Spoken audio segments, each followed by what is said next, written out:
ready. Good. Train, Ready? oh, train rides. Board ready? All right, so I'm ready to. Are we on? Yep.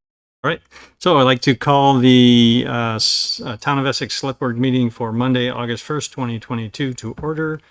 You're echoing. I am echoing.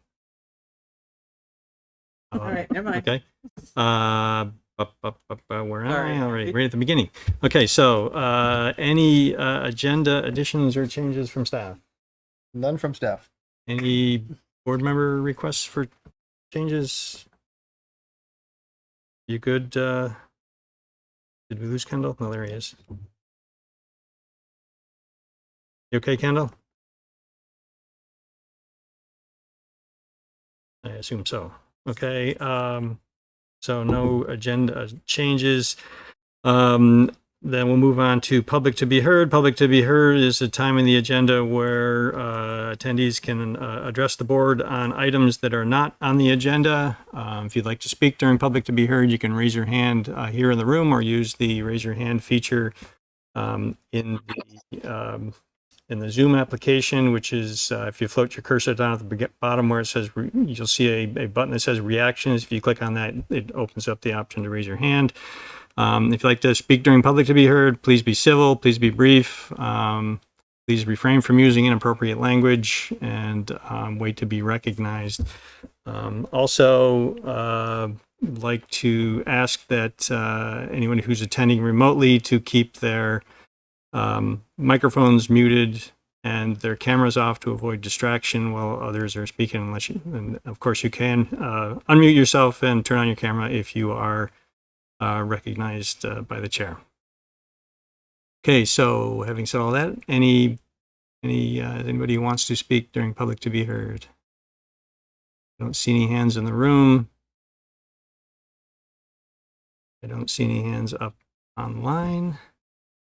So let's move on to the first business item, which is interviews and possible appointment of volunteers for the Charter Review Committee.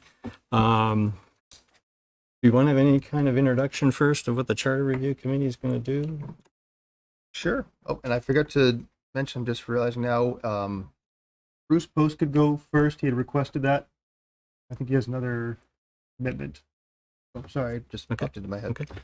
Yeah, so the Charter Review Committee is it's a new committee that is the Select Board created at the last meeting, and it was based on to some extent the requests from residents to take a look at the charter and make updates. And basically the charter is the governing document for the town. It's law. It's created and approved by the state legislature, and it basically sets out the type of government the town has, responsibilities and authority of the Select Board, the manager, different criteria of how the town operates on a daily, annual basis. And it has not been updated for a long time. So the Select Board agreed to create a charter review committee, which would take a look at the charter, ideally looking at other charters in the area as well to perhaps generate some ideas. If there are any ideas from residents, staff, and to propose some changes that would go back to the Select Board and potentially be brought, the goal is to be brought any changes to town meeting next March. Okay, thanks, Craig. So, in keeping with Bruce's request to go first, Bruce, you're up. Go ahead and unmute yourself. Turn on your camera if you choose to. Introduce yourself. Let us know your interest in the position and any other information that you'd like to share that you think the Select Board might find helpful in its decision making. Go ahead, Bruce. Guten Morgen aus Deutschland. I'm in Germany. That's why I wanted to go first. And my commitment is sleep soon. It's 12:30 a.m. here. So I'm visiting our daughter, son-in-law, and our 2 grandchildren. The most recent one is now 7 weeks old. And in addition to being up at 12:30 in the morning, it's been exhausting helping with these 2 kids. So I hope if I'm on the charter committee, it'll be something less exhausting. And I certainly look forward to your questions. I just want to say that my name is Bruce Post. I live at 1 Cindy Lane. I've lived in Essex since 1993. I've been pretty involved in civic life in the town of Essex, having been on the select board 2009, 2012. I also, I think I remember now, I didn't put it in my application. I think I chaired a charter committee for the Essex K through 8 school district to change their charter on revoting of votes that would go down. Many of you know me. I don't think I have to spend much time talking about my background. I would like to say we've been through charter debates for quite a long time now. They've been sometimes vituperative, but I think this is an important time to imagine a future for the new, a new town of Essex. And our voices weren't necessarily heard in the discussion about separation by the legislature, which I regretted. So I appreciate this opportunity now to put my name forward to serve on this particular and important charter committee. Okay, thanks, Bruce. Any questions from board members? Go ahead, Ethan. Is there anything in particular on your radar that the charter is in need of? Well, obviously we did it. The select board, I looked at you approved a new charter in January, I think, of last year, and you've made some proposed changes. It didn't go through because it wasn't accepted by the legislature. I think we have to look at representation. There are issues that I felt important during my tenure on the select board. The creation of a development review board is one thing I'm interested in. But and I was also on the Essex governance group where we studied all sorts of things regarding the future of the town of Essex. Representation and neighborhood assemblies were part of that. But the most important thing, Ethan, is not necessarily what I'm interested in. It's what are the people of Essex interested in. And I think it's very important that we do sufficient outreach and explaining of things so we can solicit their opinions and have a conversation, a positive conversation about the future. So that's what concerns me the most, is not my personal agenda or personal feelings about something, but sort of a community spirited hope that we can start off this new era with a healthy, informative discussion about how we should formulate our government going forward. Thanks. Thank you. Any other questions? Oh, go ahead. If you're appointed to this committee and your voice is a minority, how would you handle the decision-making process? Well, I'd vote, first of all. And if I'm in the minority, I'm in the minority. I did get in trouble on the select board, though, because there were times when I said why I voted against something. And at a time we're looking at the basic rights of individual citizens, I don't want to give up my right to talk about why I voted a certain way. So there you go. Thank you. Anybody else? Tracy, any questions? Bruce, can you tell me about a time you changed your mind on an issue? Yes. What about the change and what was the issue? Well, I don't know if you know, I'm an environmental historian. And there was something in this state called the Green Mountain Parkway. It was a national park road in the 30s that was very hotly debated and then defeated. It could have met a 1 million acre national park in Vermont. I thought it was a stupid idea. Dumb, as a matter of fact, until I read a letter from George Aiken to a minister where George Aiken, who was then lieutenant governor, said if he would probably be against it, or because he had heard from so many citizens in Windham County who had moved here from the Catskills in New York to buy up second homes. And he felt that they came here to get away from the type of people who might come to Vermont if we built the Parkway. Well, you know who those people were? They were Jews. And I backed away from that. And I changed my entire point of view about the Parkway on that one piece of information. It made an enormous difference in my life and affected my research going forward. So I think my view today is the most important step any person can take in whether it's in a relationship, in your household or family, or in civic life, or in business. Take a step back and listen again, and try to look at your own point of view to see how you might think differently. So that's you asked, may not have been related to local decision, but it was related to my life, and it was very important. Thank you. Kendall, any questions? I think I'm going to push Ethan's question a little bit more. I do appreciate you wanting to hear from the public a great deal, but I am interested if there is anything in particular that you personally feel that should be amended or improved in the charter. Well, Kendall, one of the things that we spent a lot of time on, the Essex Governance Group, which was 6 or 7 years ago now, was on this question of trying to improve public participation in the town of Essex. I don't know if you've looked around, turnout's not necessarily good on a lot of things, even on big issues.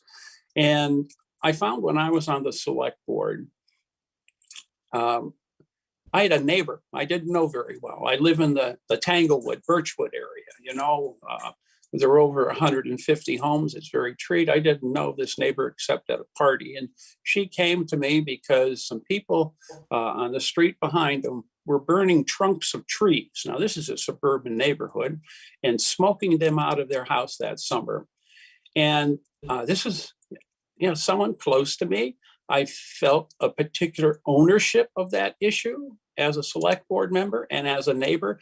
And I saw the value of having select board members maybe be from districts or wards and not at large. And this was an important issue during the past merger debate. One of the primary goals of people outside the village were to have representative districts, and essentially they were ignored. And that's why I say we have to listen to people. But from my own personal experience, I felt having a connection with the people of my area would be very important on the select board. And we just had, for instance, a series of hearings over the past year or so with Public Works, with Dennis and others, Regional Planning Commission, I think, about a project on Tanglewood Drive. And we had 25 or 30 people participate online. It was important to them in this area, and I thought that showed the value of at least considering this. So there you go. Thank you. All right. Thanks, Bruce. Do you have any questions for us? Well, I just like to know what kind of support the committee is going to get in terms of legal assistance from the town attorney, for instance, if necessary. I would also like to know what the town might be willing to put into outreach efforts ahead of time before the committee makes a decision on anything. I've never liked the idea that the outreach will occur after the select board or the trustees make a decision and it's too late to change their minds. So I'd like to know about those kinds of resources, and whether or not we might be able to bring in a consultant who could help us with some of these issues. I know you've done that before in other matters. So those are some of my questions. Something you can respond to, Greg? Or? Yeah, I will do my best to respond to that. Legal assistance, I think, is going to be necessary, Bruce. can talk once the committee gets formed and starts to look at its scope, at what point that comes in. Definitely at the end before any final amendments are proposed. Definitely want to have an attorney reviewing that. Might be helpful to have a check-in or two along the way. Here's my first thought on that. As far as outreach, it's going to be an official committee, so open meeting laws will apply. We'll make sure we post the notices and agendas on our website at our public locations.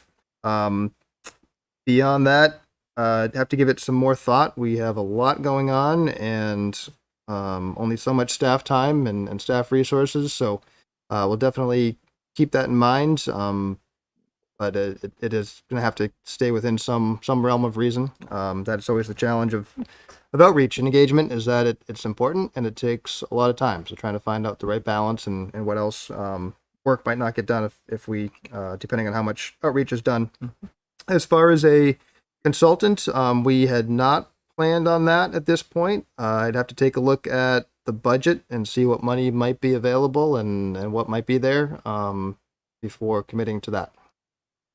So probably not as clear answers as you're looking for, but those are my first impressions. Well, I think it's important to raise the questions now as we're getting started down the road, and might reframe those later if I'm a member of the committee and we see what's happening. But this is the start of a process, and I think it's best to answer questions up front, ask questions up front, even though there might not be answers at the time. Good questions, though. Thank you. You're welcome. All right, thanks, Bruce. Okay. Questions, board members? All right, so we'll move on to our next interview. Bruce, Thank you. you can either hang out and listen and see if we make a decision later, or you can feel free to go get some sleep. I'm going to get some sleep. Thank you. All right, thanks, Bruce. Thanks for taking the time to do this. Okay, so then we'll move on to, and I'm sorry, Alexis, I'm not sure I know how to pronounce your last name. Alexis. Hi, my name is Alexis Dubieff. Okay, so Alexis, thank you for stepping forward and expressing your interest in this committee. Please, introduce yourself, share any information you'd like to give the select board with regard to why you'd like to participate in this committee, and any other information that you think might be helpful for us with regard to making a decision. Sure. So unlike Bruce, I do not have a history of local governance. My community involvement with Essex over the last 16 years has been largely focused on kid-related things. So I founded Four Winds in Essex Elementary 7-8 years ago, and I'm still a volunteer there. I coach soccer, I coach track. My husband and I coach high school Nordic skiing. So I feel like I'm and I just was elected as the Justice of the Peace, and I was also just elected as the chair of the Essex Democrats. So I do have a long and broad history of community service, and I do feel very deeply that it is part of our obligation as citizens to contribute back. And I try really hard to make sure that that is very much centered in how we approach being a resident here. I think through my efforts, I have a really good connection across a broad swath of people of various lifestyles and income levels and different personalities. And my thought in applying here was not so much that I am a governance expert. I am not, but I do feel like I understand the perspectives and the concerns of a broad swath of people. And I do just wanted to make sure that things that people are asking about and talking about in the community are reflected in this process. I have read our current charter. I don't have like a big red list of things that I'm like, this is a hugely problematic document that must be blown up and rewritten. The things that I've been thinking about in terms of like what I would like to see would be to make sure that there are components of equity that are built into this document. I know we are headed for some financial cliffs, and it's really important to me personally that we are having the lens of equity and access to resources as we make certain decisions, hard decisions in the future.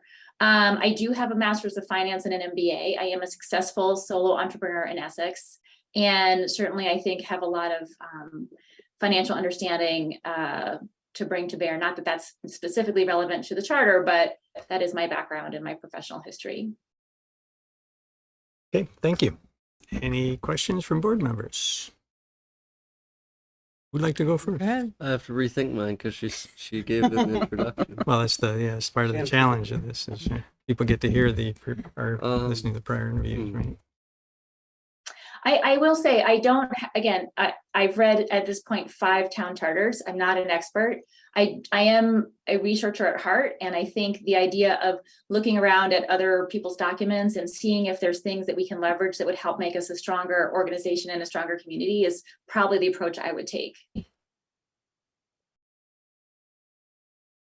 All right, good. So, Alexis, if you look through these charters and there's something you find that you would like to change, but the rest of the board doesn't agree, how would you handle it?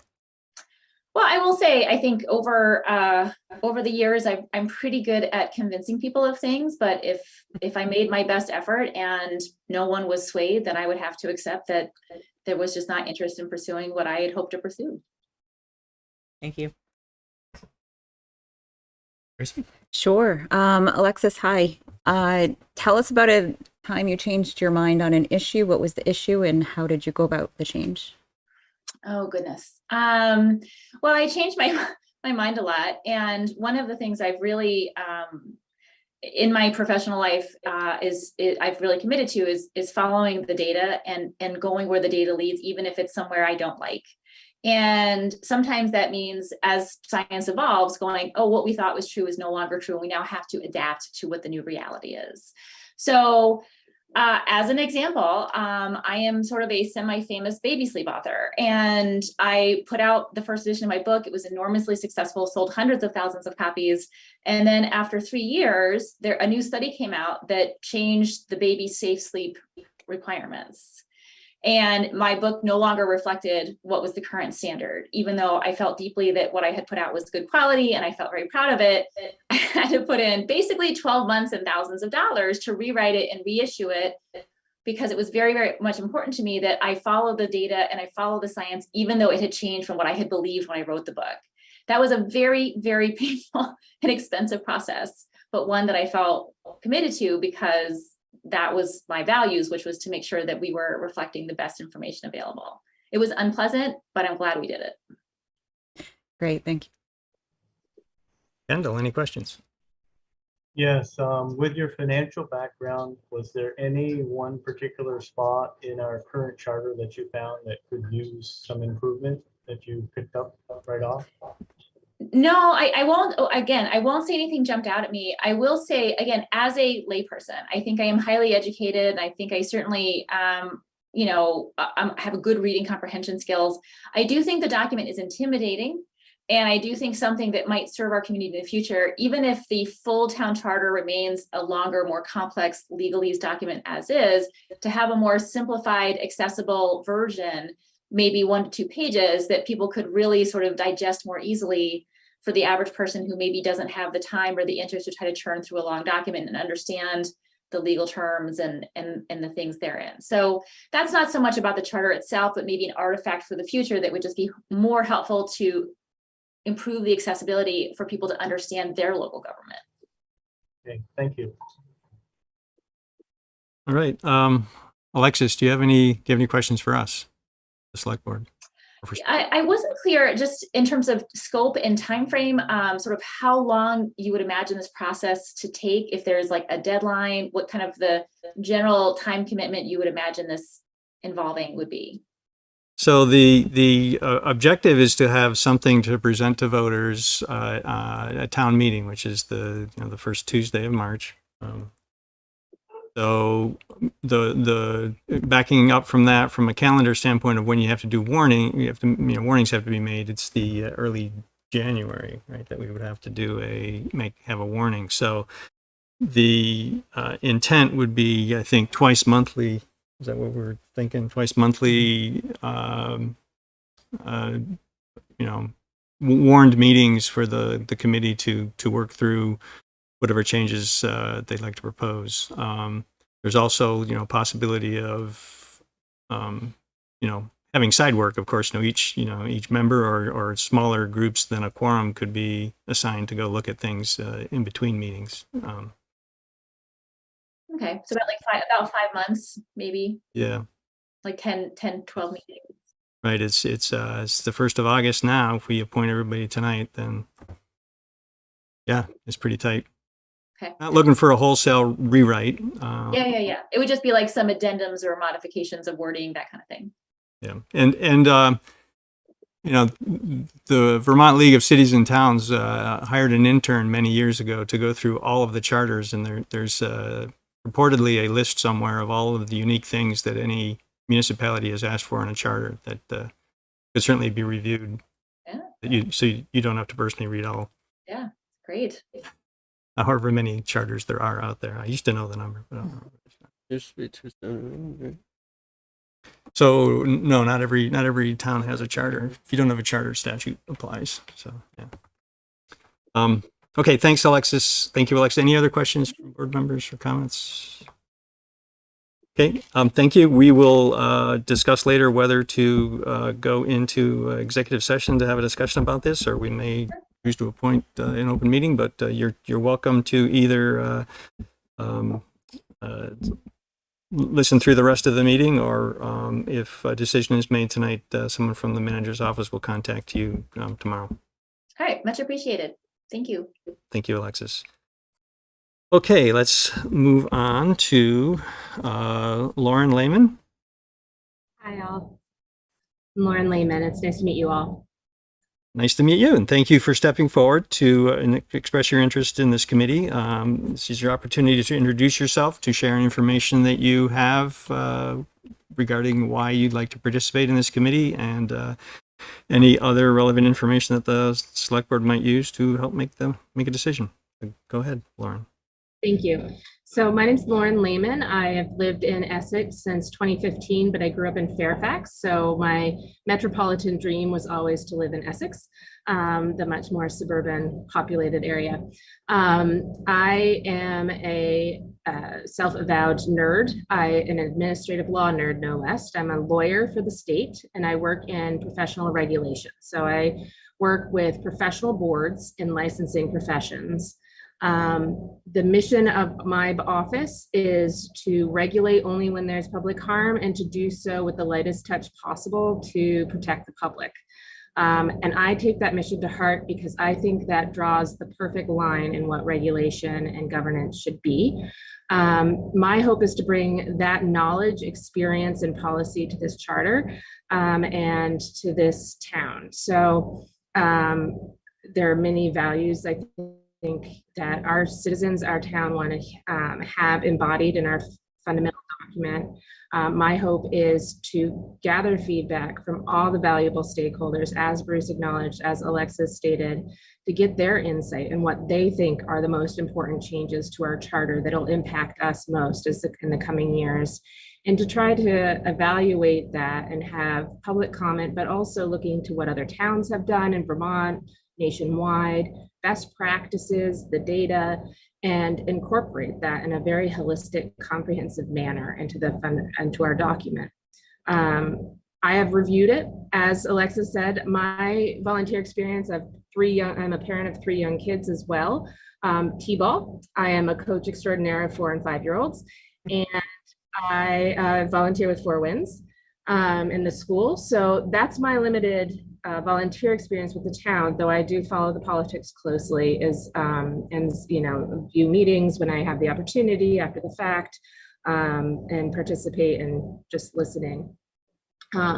So my hope is not to drive with my own values completely, but to really hear the voice of the community and incorporate that into our document as best as possible. I'm open to questions. Okay, thanks, Lauren.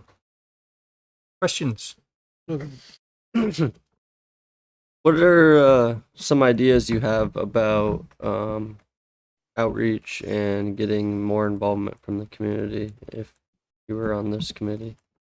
Absolutely. So I do this a lot with my work, both on broad policy initiatives as well as profession-specific initiatives. And we've used Front Porch Forum, we've used targeted outreach to certain groups. I think if we were looking at the police, there's certain, obviously, public record law requirements for notice, but neighbor to neighbor outreach, targeted email, has been really helpful for us. Last year, we started regulating massage therapists, and we had not previously regulated massage therapists in the state of Vermont, and we had to somehow communicate to all the massage therapists in the state of Vermont that they needed to get licensed.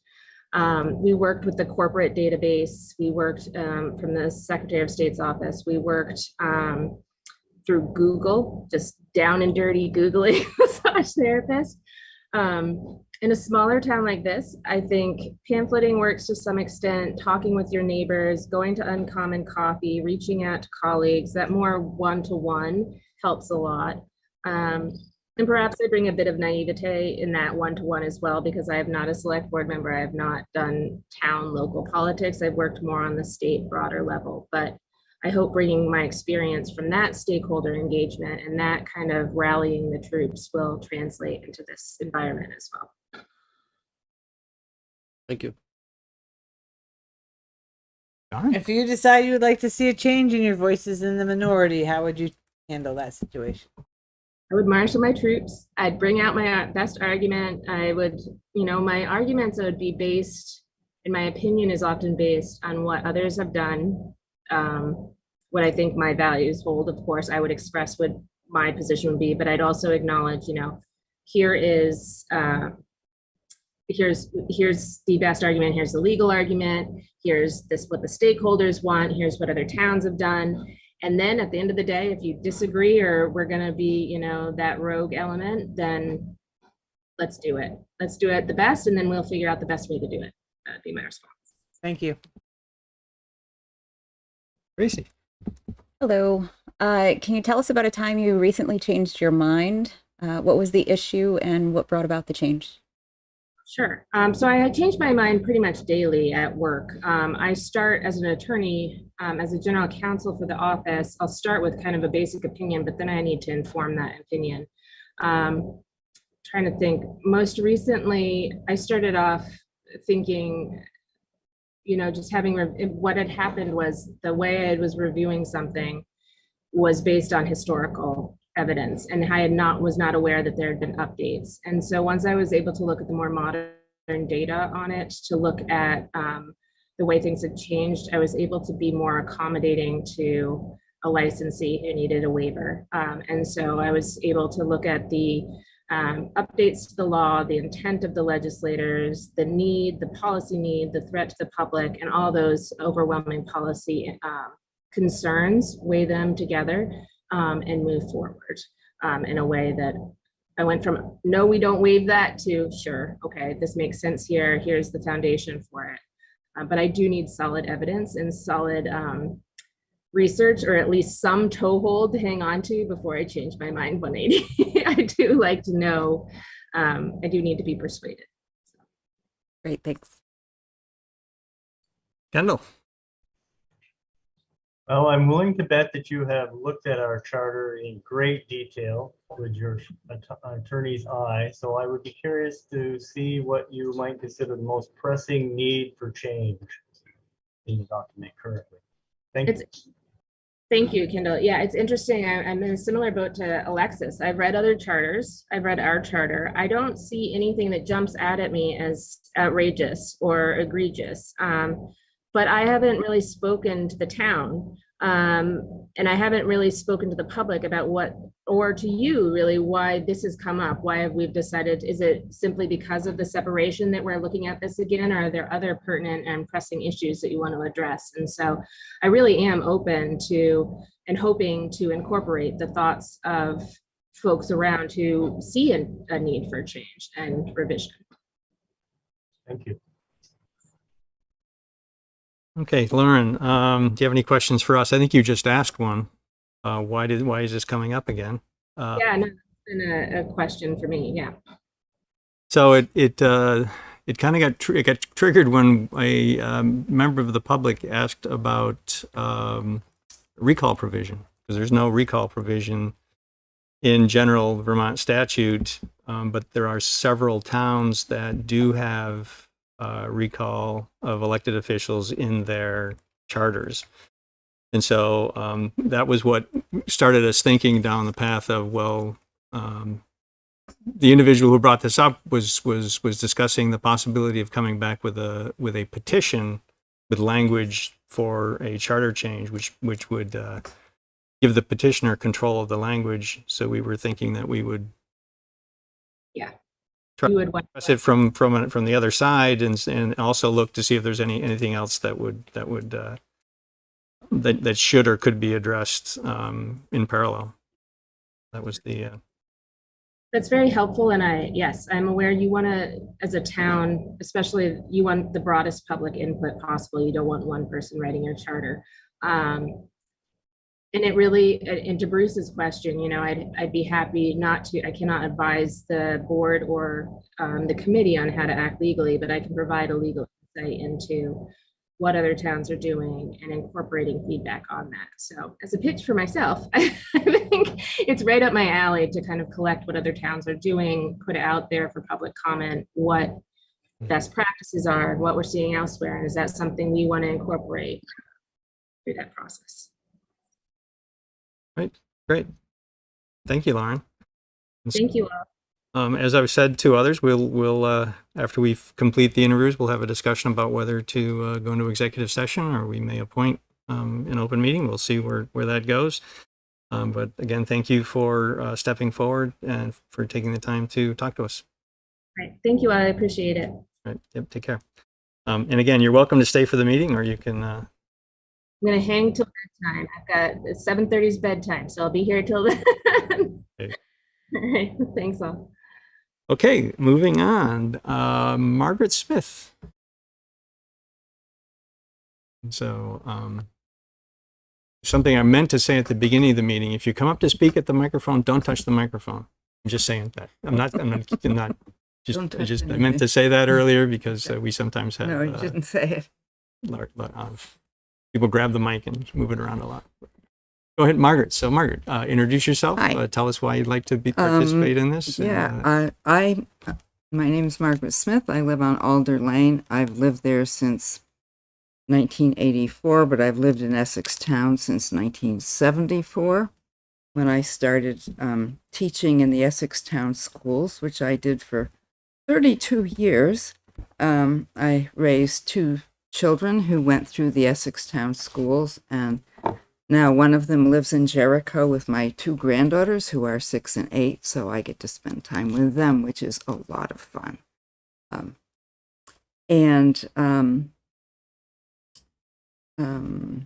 I've been following select board meetings for a number of years. I'm trying to remember how long it's been, 7 or 8 years. If you go back and you look at the minutes, back before Elaine was on the board, and the people who were in the audience, there'll be 4 or 5 maybe, and my name is on the list pretty regularly. So I've watched a lot. I've watched the town grow, and Dawn will remember, I'm sure, there was a time when there was no stoplight at 5 Corners. There was a blinker. There was nothing at Essex Experience. There was nothing at Lang Farm. The town has grown a lot. So, which is good in some ways and not so good in some ways. So I have issues with some things. So, anyway, don't know what else I can tell you. All right, thanks, Margaret. Any questions? Ethan. I'm excited for this question for you. Uh-oh. What do you have in mind? Not necessarily things that are your personal opinion, but what have you found in the charter as things that have stood out for change? Well, true confessions, I read the charter very carefully this morning and made notes and left it home on the kitchen table. So there are some things I would like to see added to the charter. I don't know if that's the appropriate place, like Planning Commission has no oversight. We could use, I think, the Development Board of Review to kind of keep an eye on the planning commission because they've granted an awful lot of waivers recently that I'm not so sure were in the best interests of the town. You mentioned the recall provision, and on top of no recall provision, there's, I understand the town moderator has recently resigned due to the fact that he no longer lives in the town of Essex. And there's nothing in the charter that talks about how to deal with that situation. You know, how do we appoint a new moderator? Does the manager pick one? Does the select board pick one? It's not there. And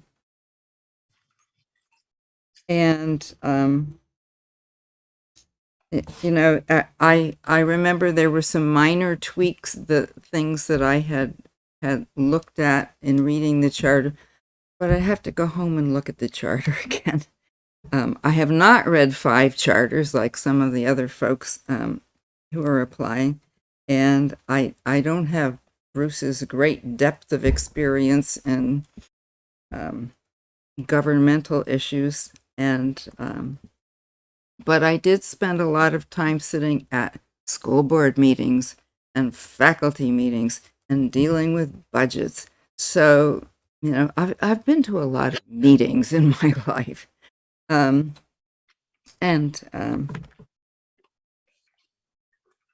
So did I answer that question? Yes. Okay. Thank you. Thank you.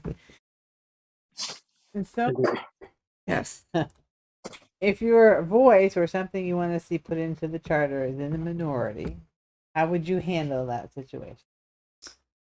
You know, my style is to listen to other people's opinions and think about it and consider and go ahead and take in as much information as I can.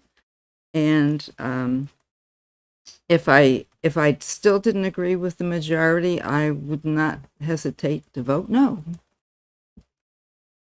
Ma'am. Tracy? Hey, Margaret. Tell us about a time you recently changed your mind on an issue. What was the issue and what changed your mind?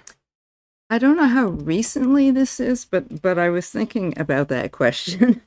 And one of the things that I actually changed my mind on was merger, the whole merger issue, because at first I thought, well, you know, it's silly for them to be 2 separate school districts, and it's silly to have 2 separate towns. And so I think the first couple of times, have there been 4 merger votes? At least, maybe more.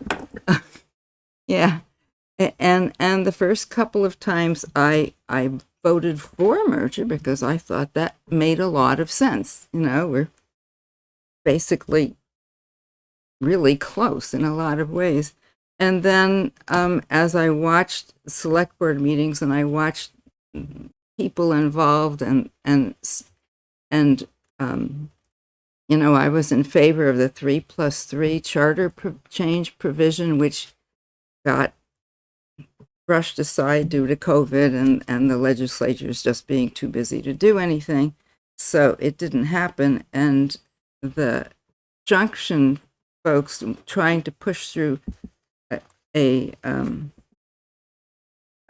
select board that would be 3+3+1, and the 1 could be from anywhere. And I said, they're going to make darn sure that 1 person is from the junction, so they'll have control over the board. And I'm going, you know, they should have let us have the 3+3, and then it would have worked. So I changed my mind on merger.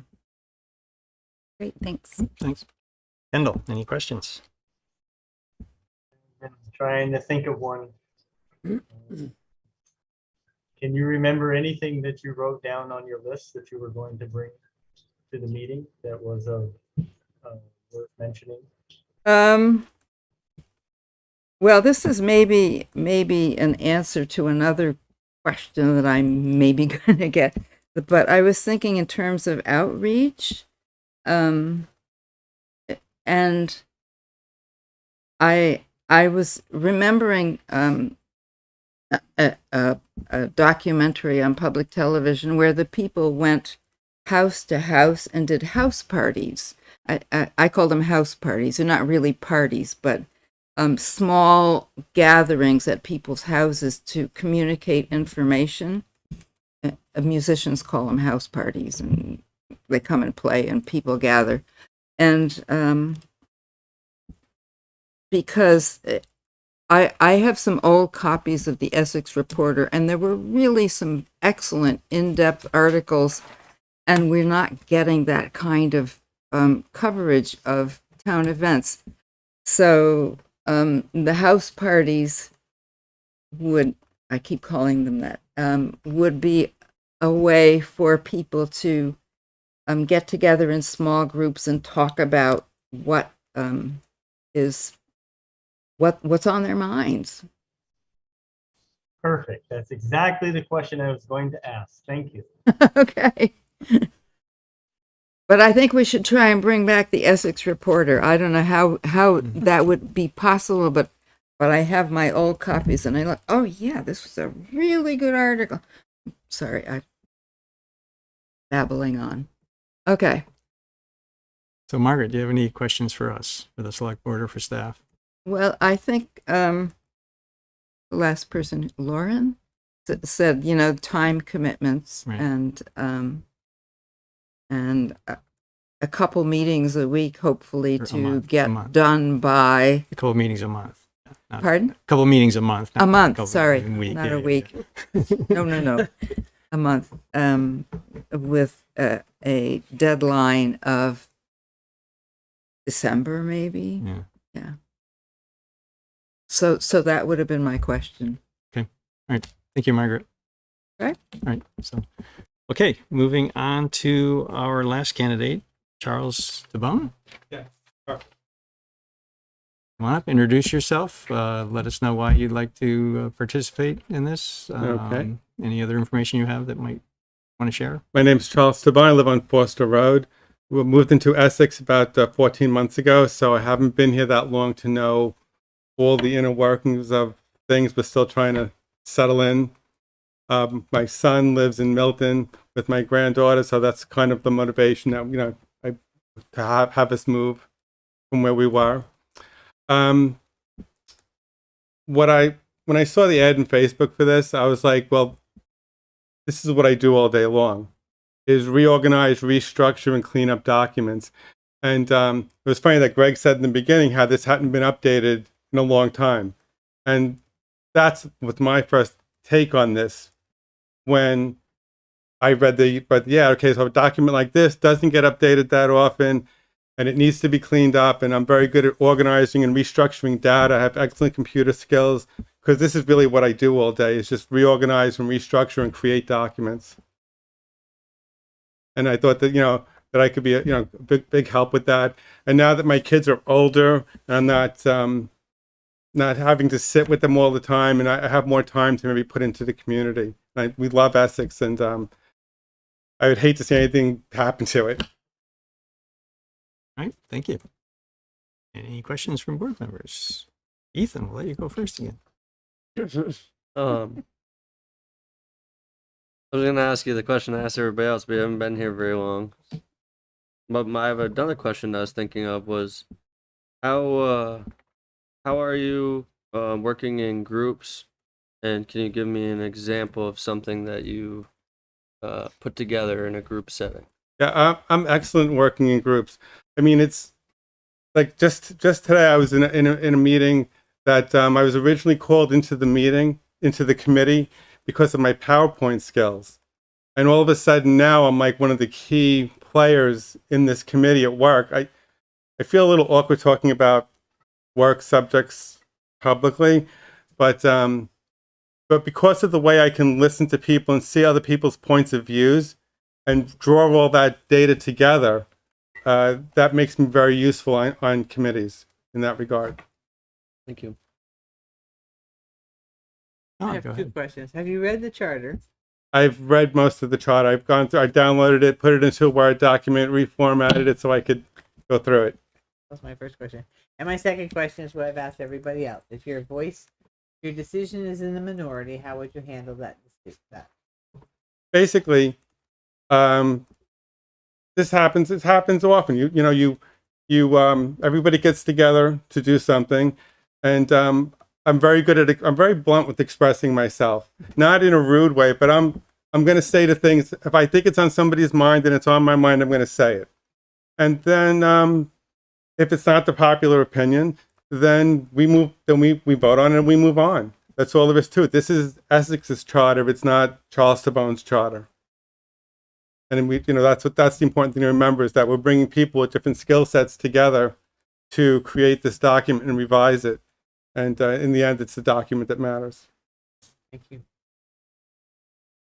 Gracie. I guess I'm up. Tell us about a time you changed your mind on an issue. What was the issue and what changed your mind?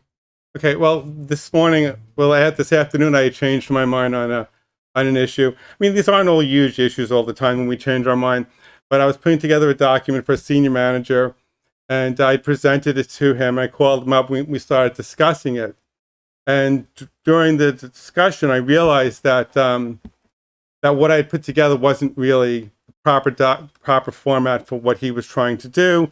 Maybe I hadn't understood him properly and got enough information from him initially.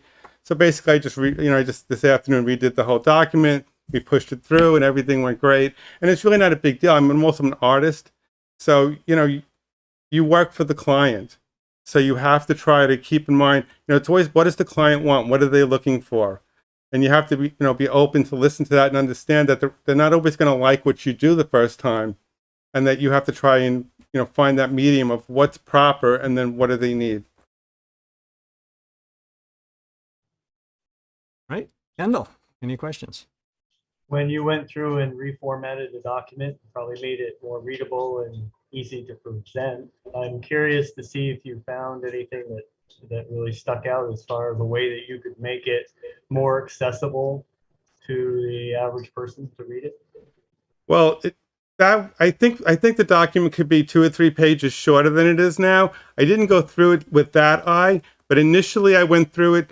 And like I said, I've only been here 14 months, so maybe I'm misunderstanding some of the terms, but I assume that wherever the word Village of Essex Junction appeared, we probably have to take that out and reword that. And also, there's a lot of references to other documents. And since a document like this doesn't get updated too often, I think we need to go and check, do these other documents actually exist? Were they redacted? Were they changed? We could be referencing a document on trees, and that document now may have nothing to do with trees, so to speak. Thank you. Right. Thanks, Charles. Do you have any questions for us or for staff? No, thank you for your time. Though, you guys, I really appreciate the way that you explained everything. Even in the online on Facebook, it made it very clear what you were looking for. So that was really helpful. So thank you very much, and hopefully we could be working together. Okay. Thank you. All right. So we'll move the discussion back to the board. We have, I guess there's 2 options here. One, we could go into executive session later and have a discussion about this, or we could point now. So if anybody would rather do, anybody who wants to do executive session. As having followed this along, and I haven't already talked to Greg, because we were originally looking for 3, but I really wanted to see 5, and we have 5 really good candidates. I would rather we appoint them now because they've expressed interest, they've showed up, and they've interviewed. Way, if we decide right now, they'll know when they can get started. Anybody? Yeah. Second. Go ahead, Ethan. Go ahead. That was my comment was exactly what Don just said, but I was concerned originally that there was only 3 also, and 5 members seems to make the most sense, and these are all qualified candidates in my opinion, and they met the deadline, and we're in no shortage of time here. We have very little, so I agree with Don on this topic. You're good? Okay. Kendall, you okay? Yep, I support that. I don't, it's like somebody concocted the perfect committee. far as I'm concerned. So did we say a 3-member? It was it. No, it's at least three. At The least three, Mission okay. statement Okay. It was read up of at 5. least 3. Okay. And that was not knowing what we were going to get, Right. thinking that, hoping we'd get at least 3. And Yeah. I think you have 5 good candidates. Yep. All right. Well, I would entertain a motion. Go ahead, Tracy. I will make the motion to appoint Alex Dubief, Lauren Lehman, Bruce Post, Margaret Smith, and Charles Tabone to the Charter Review Committee. Second. Thank you, Don. Tracy. Thank you, Don. Any further discussion? All those in favor, please say aye. Aye. Aye. Aye. Opposed? Okay. Great. Congratulations, folks. Thank you I guess all. This those is who are awesome. not still here, you'll contact Mhm. tomorrow. Let them know. Yep. Thank Thanks, you. Lauren. We beat our 7:30 deadline to get their kids to bed. Winning. Thank you all. Okay, moving on to the next business item, interview to serve on the Economic Development Commission. Rebecca Robinson. Hi. Yeah, come on down, or come on up to the table here. Introduce yourself. Thanks. Let us know why you're interested and any other information you think would help us. Definitely. Hi, I'm Rebecca Robinson. I've lived in Essex for 4 years, but we're here for the long haul. Our kids are in school at Essex Elementary and Founders. And the reason that I'm so interested in the EDC is I have a really big passion for business, for the local economy. And it's not only my day-to-day job, but I do a lot pro bono consulting for nonprofits, small businesses, and just fun trying to see them grow and thrive. And so a lot of my skills and experience and everything that I would bring, I think could be beneficial for our community. And over the last 4 years, I've been engaging and seeing everything that's been going on across different committees and commissions to see where I could fit in. And I think it's really important to be engaged in helping our community. And so I love it here in Essex. And I think that this is a spot where I could potentially add some value. Okay, thank you. Any questions from board members? I'll go. All right, Ethan. I was actually in a couple conversations the other day and looking back through the town center or the town center plan, and one of the things that I stumbled upon was about the brand of Essex. Developing a brand for Essex.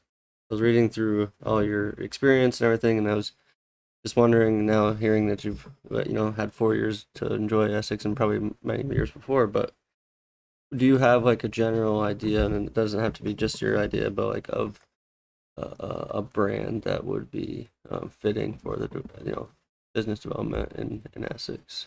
Yeah, I think there's a lot we could do because so I've talked to some of the current commission members just to see what their thoughts are on what are they looking for, what's the vision that they have.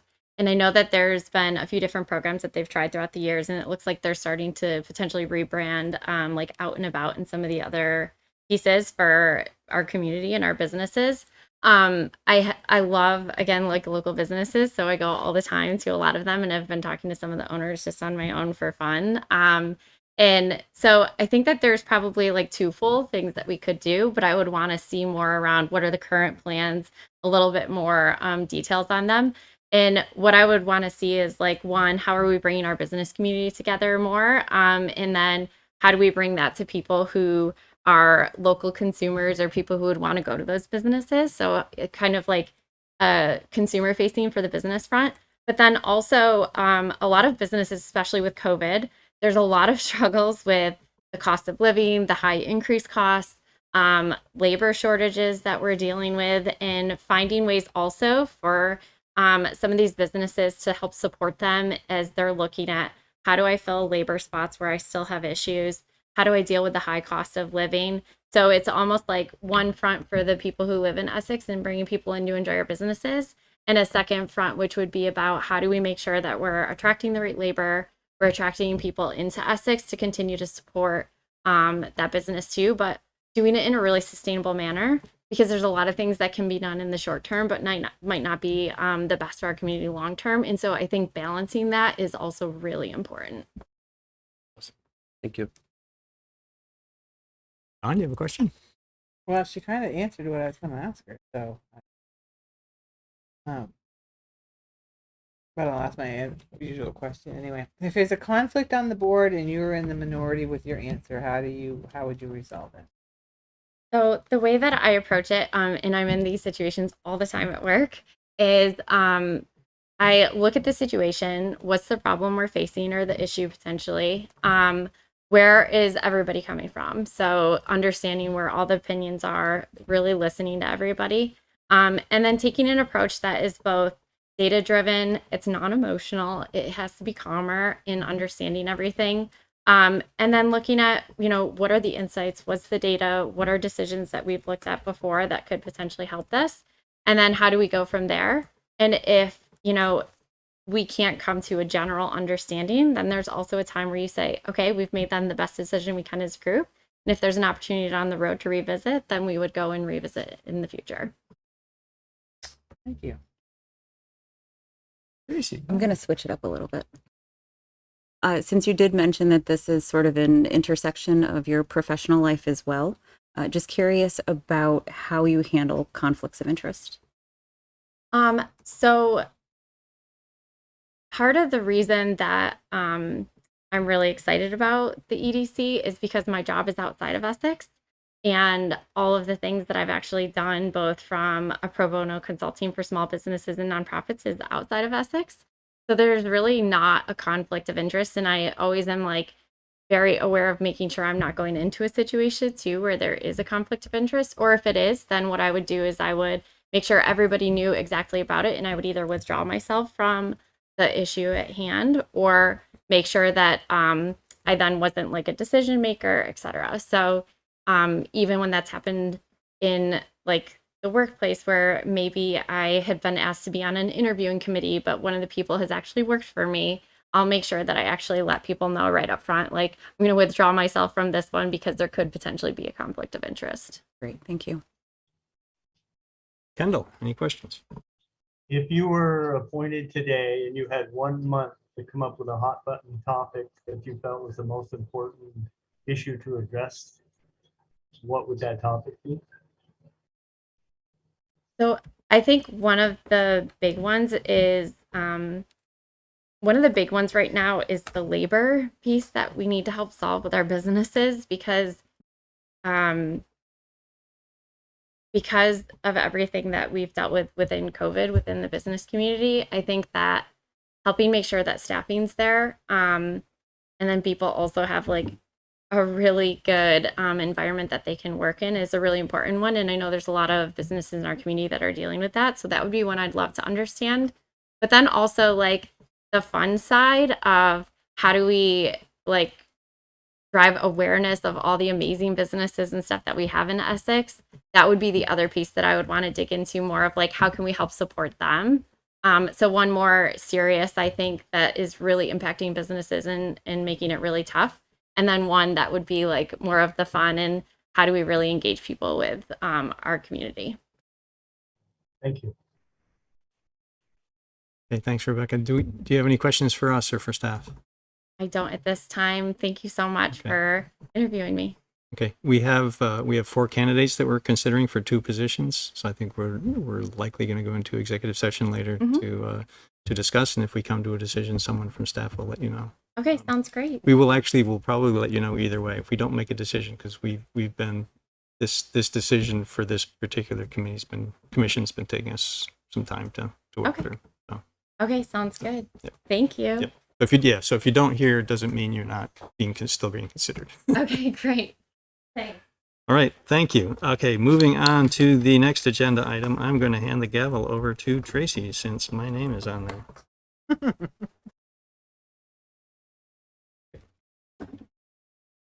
You ready? Yeah. It's weird to have you sitting here. You want me to sit over there? It's fine. I can sit over there. In fact, if you asked me to go sit over there, I was going to reach up and almost grab the microphone. Come right out of his seat. Our next interview and possible appointment is for the Chittenden County Regional Planning Commission Board of Directors. With us this evening is Mr. Andy Lutz. Are there any questions?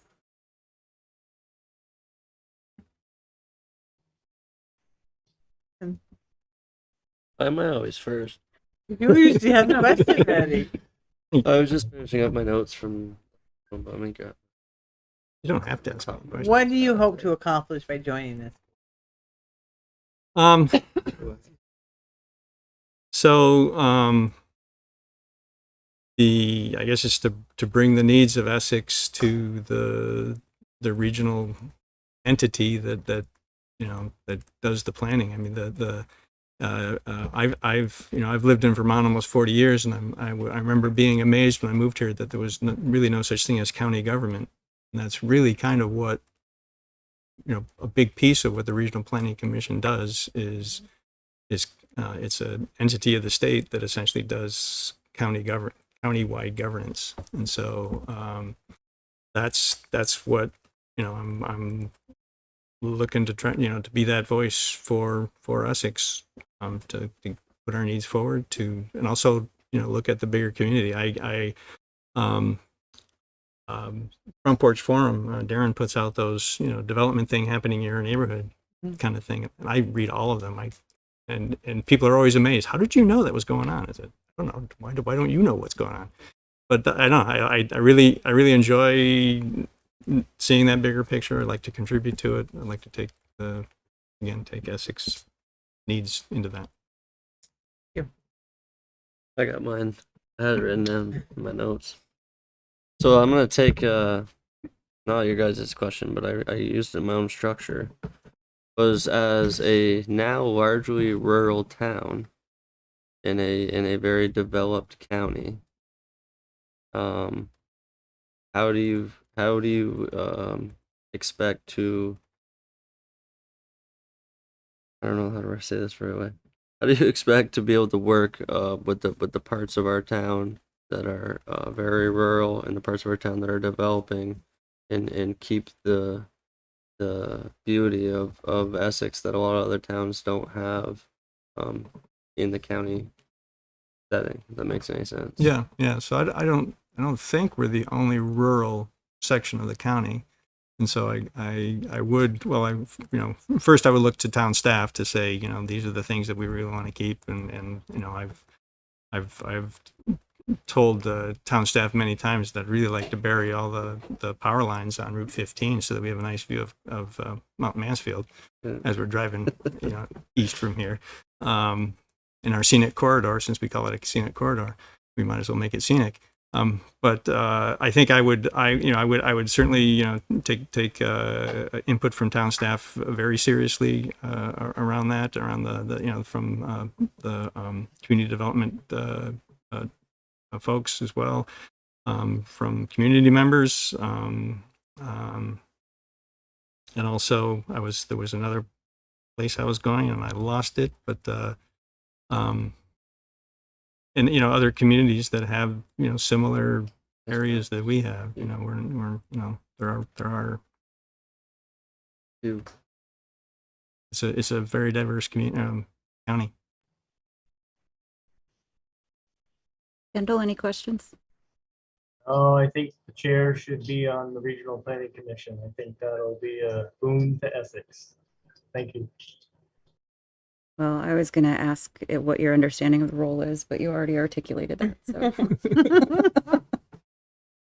So, does the board feel it necessary to go into executive session, or would someone like to make a motion?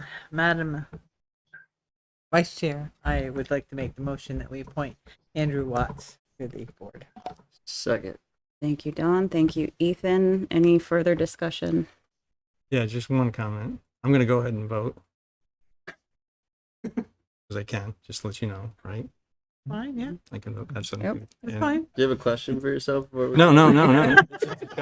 The other interesting thing here is that the representative from Williston is also Andrew Watts. I was thinking about that the other day. And so it's going to be a very interesting situation where there's two Andrew Wattses potentially two Andrew Wattses on the. Andrew Watts E and Andrew Watts Yes, W. I might have to go by Andy. So I tried to get you a nice T-shirt. I'm the Essex Andrew. Okay, hearing no other discussion, all those in favor, please signify aye. Aye. Any opposed? Motion carries 5-0. Thank you, Andy. Congratulations. And with that, I will hand the gavel back over to you. Oh, yeah. Okay, business item 5D, discussion and potential action about creation of a cannabis control commission. Just in time. I was watching the proceedings from home, so I came over just as you guys were getting going on Now, Andy's don't interview. touch the microphone. Also, I want to say thank you, Andy, for stepping up to serve on CCRPC's board. And town staff, our community development staff, would be absolutely happy to chat with you about what's going on with that and what you'd like to see happen for Essex and the region. So Great. So thanks for having me to talk about this Cannabis Control Commission idea. I gave you a memo in the packet. I'm happy to either walk through it or start by answering questions, but I suspect for the public you'd like a bit of an overview. Is that correct?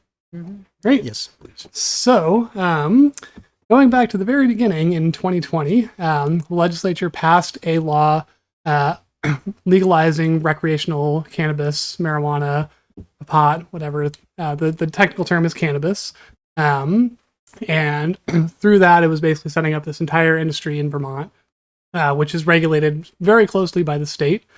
One of the elements that they set up was the ability for municipalities to vote to opt in for retail sales, as well as to create a local cannabis control commission, which would be very similar to a board of liquor control.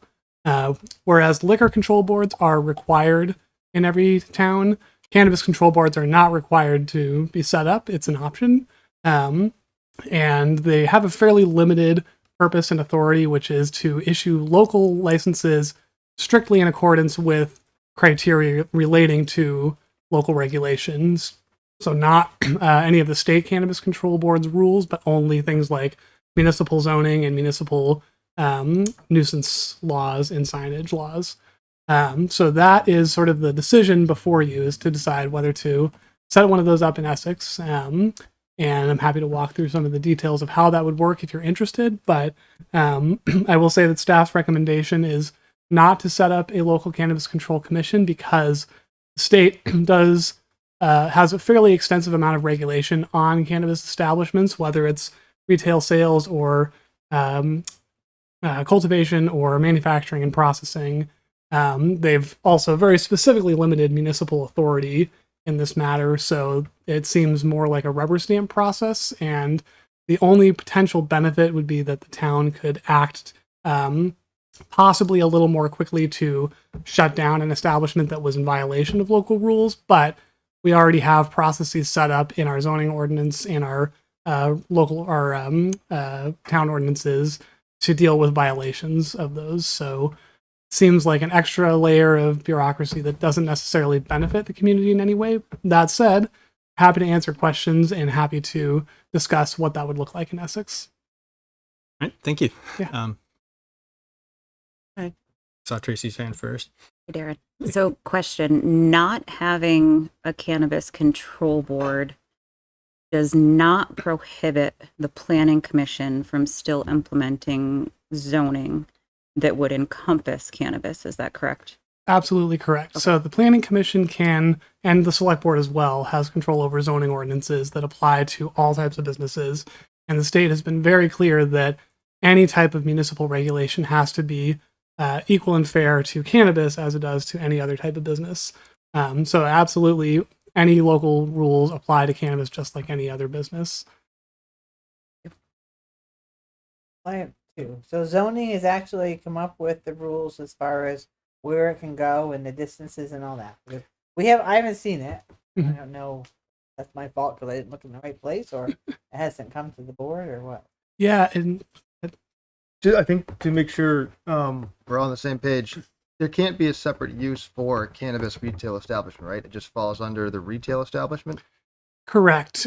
We could potentially define cannabis establishment, just to sort of clarify that we're talking about something specific, but it would have to be treated the same as any other retail establishment. So, for instance, we have, a couple of different use types that essentially are lumped into, one category, but we call it out because people come in saying, well, I want to do RV sales versus car sales, and ultimately it's all vehicle sales. So it might be, I want to do cannabis sales, or, I want to sell toys, and it's still retail. So My concern, Darren, and we heard in the various hearings, was the zoning around the schools or the libraries, or the distances and where the actual shops could be set up. Right. And we haven't seen any of that as to what was decided here for Essex. Mhm. It was left up to the zoning. Right. And- And Go ahead. so the fact is that we really don't have much of an ability to regulate cannabis specifically, other than to say retail is allowed in this general area and not in this area. So we haven't had any sort of, analysis, public hearing, new ordinance around cannabis because it falls under our existing zoning. We did have a conversation with the Planning Commission back in March, I believe, where we talked about, what would cannabis regulation look like, and basically it would fall under existing development review. If it requires a site plan review by the Planning Commission for a new building, then that would go through that. It would then require a zoning permit once they actually go to do construction. If it was, for instance, in a there's a couple of zoning districts where retail is a conditional use, like industrial districts. So that would go to the zoning board, but they'd purely be looking at, does a retail use, cannabis or not, fit within this industrial zoning district. So in terms of schools, libraries, etc., the only real regulation of that is a state law. I don't have the reference right in front of me. I want to say it's 18 AVSA. I can't remember the exact number. I believe it's in your packet. It basically says that you can't sell a regulated drug at the federal level within 500 feet of a school property. Staff did go through and look at what does that mean for Essex. There's a map on the cannabis webpage of the town website that shows what that means, which properties it applies to, and how it overlays with our retail zoning districts where cannabis sales would be allowed. And essentially, the only area of overlap is part of the center district, so near the east side of Price Chopper. Actually, east of that, it's a couple of properties just west of Memorial Hall, because of the Green Mountain Montessori School and a little bit Essex Elementary. And then there's a Two Roads Academy on Pearl Street that leases a building, and that technically goes into our mixed-use zoning district off of Joshua Way, but there's no actual building within that 500-foot buffer, and I don't think anything is planned for that, so it doesn't seem to affect retail. And as far as school safety and marketing to children and all of those concerns, the state has a lot of regulation in their rules about how cannabis can be marketed and how it can be packaged and how it can be sort of presented. And they have a lot of attention making sure that it doesn't get into the hands of kids. My other question was if that you're going to allow the state to issue the license, not have them reviewed here. Is there any control as to the number that will be issued to the town? So the town could theoretically set up a maximum number of retail establishments of potentially a certain type within a certain zoning district, but I'm not sure that we could specifically call out cannabis again. It might have to be a certain number of retail stores, period. And those types of regulations are generally not very popular and hard to administer. They don't necessarily accomplish a lot of good planning goals, but that is a possibility if there was a concern about that. Ultimately, the sort of planning perspective is that this is a new market. Everyone is trying to get in on it. There's going to be a lot of startups, and a lot of them are going to fail, unfortunately. The town wants, businesses to succeed, but there's probably only going to be so much appetite for cannabis in general. So our approach for any type of business is let the market sort of sort itself out. If there is demand for it, then that's what people are looking for. So, I mean, that was my only concern, is that 10 or 15 people getting licenses, and as not having a board, we don't have any control over it. That's my understanding, right? They would have to be.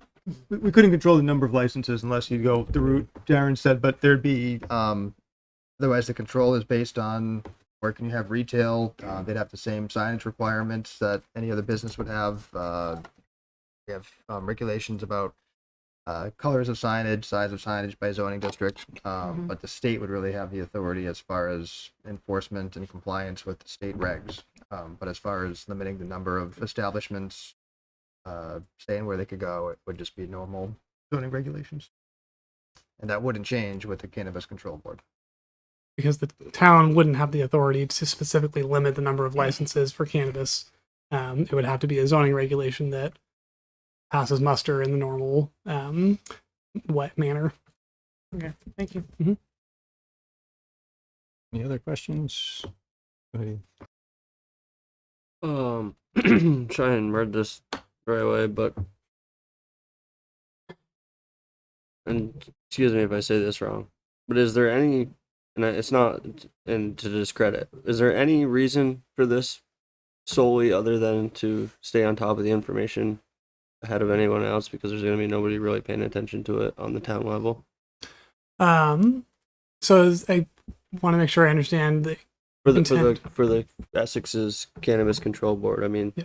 other than if we had this board, people on this board looking at regulations, new things that are coming up, things that are being approved or proposed at state level, I guess we wouldn't really have anybody other than who's been paying attention, and maybe it sounds like zoning and planning. Yeah, so the town does get notified of every cannabis establishment that is issued a license in Essex. We've already had, I think, 2. Those are both indoor cultivation, I think. So we will know when these establishments are coming in, and zoning staff can keep an eye on the state rules as they change.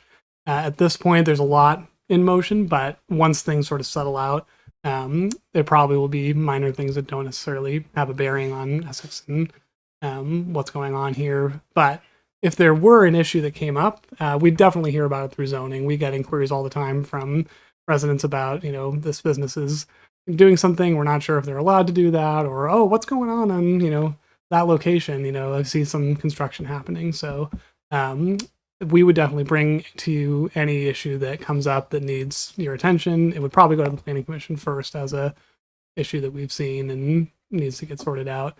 In terms of enforcement, the state Cannabis Control Board retains pretty much, again, all the authority for enforcing their own rules. They may involve local law enforcement if there is an issue, particularly if it's a non-cannabis rule, but they see a law being violated. They might say, hey, by the way, we noticed this. But it's really up to them what they decide to do. And it seems like they're going to be pretty cards close to the chest, tight-lipped about anything that has to do with cannabis establishments up front. But that said, through normal, zoning and state permits, all cannabis establishments have to follow fire and life safety codes. They have to follow zoning and health ordinances. The state has their own rules about indoor air quality and energy efficiency and a lot of other specific things that we don't actually even regulate for other types of businesses. That answer your question? I'm gonna follow up with a couple simple words. Sure. Because I'm just having a hard time understanding, like, not what you're explaining to me. You're doing a really good job just about the whole. I don't want to say the point, but is there any benefit to having this? From staff's perspective, there really isn't. Okay. We see potential cost of having to administer a local cannabis control commission, which is similar to liquor licenses. And we don't see that adds any benefit of us being able to enforce our rules more effectively than we already can through zoning and police. So that's really what the memo, what's in front of you. And my last question, kind of to the board as well, but what difference, I guess, in the way that this was written in the law, but what difference does this have where we don't have the approval to grant a liquor license in Essex, like to an establishment they'll serve? So the state issues the licenses, right? So we could only use our zoning regulations to deny something. That's the only reason that we could deny something. Yep. Right. Or any other town ordinance. Or any other town ordinance, yeah. But so we When it comes to the board, we just say, does anybody have anything against that we know of this? Rubber stamp. Rubber stamp, that's it. Yeah. Okay. That's my only couple clarifying questions, because I was reading it, I was like, get my legal glasses on. They're good questions, and it's a very confusing, intricate issue, and tried to distill it down because it comes down to simply, rubber stamp. Kendall, you got any questions? No, I'm all set. I don't believe we should do a commission. Thank you. I'll take staff recommendation. I think Tracy. I don't have anything else. Okay. All right. Probably should take comment from the public. Anybody in the room want to speak or ask any questions or make comments? I don't see any hands in the room. Anybody online?